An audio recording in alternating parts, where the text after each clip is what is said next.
Long before the sun breaks, the heavy lifting begins. Picture the friction of blistered skin against a wooden bucket, hauling well water through the silent streets in a city that hasn't yet woken up. When the 12-hour shift ends, this laborer ignores the urge to sleep.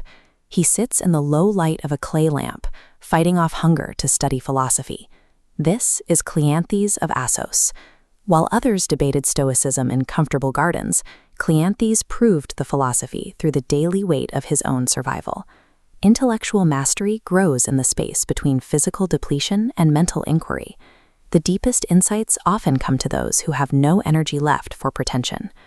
Born around 330 BC in Assos, a coastal city overlooking the Aegean, Cleanthes lacked the pedigree of a typical scholar. Philosophy was usually the domain of the landed elite who had the time to think. Cleanthes was a fighter. He spent his youth in the pancration, a combat sport defined by scars and broken cartilage. By his early 30s, he was physically spent and lacked a single coin to his name. He migrated to Athens with no inheritance and no patron. He arrived driven by a singular purpose: to hear the lectures of Zeno, the man who founded Stoicism on a street corner. His lack of resources acted as a filter. Without a safety net, he became the perfect subject to test whether philosophy could actually sustain a person through total destitution. To pay for his barley and oil, Cleanthes hauled water.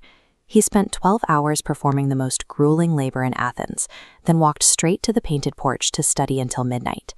This illustrates the concept of praxis.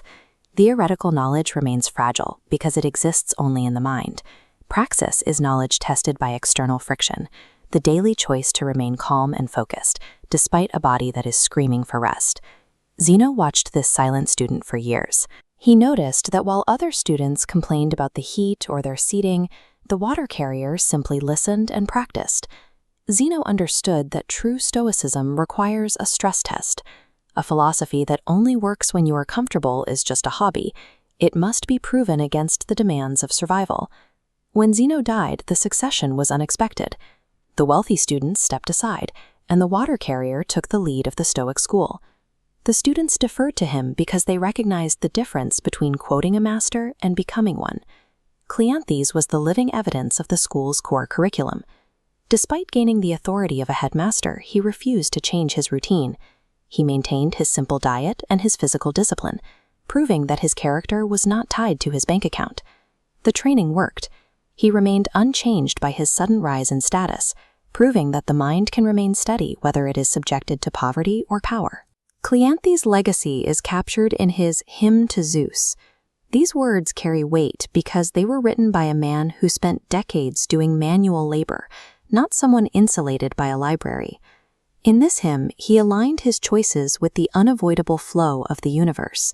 He viewed resistance as a calculation. Struggling against reality creates friction without movement.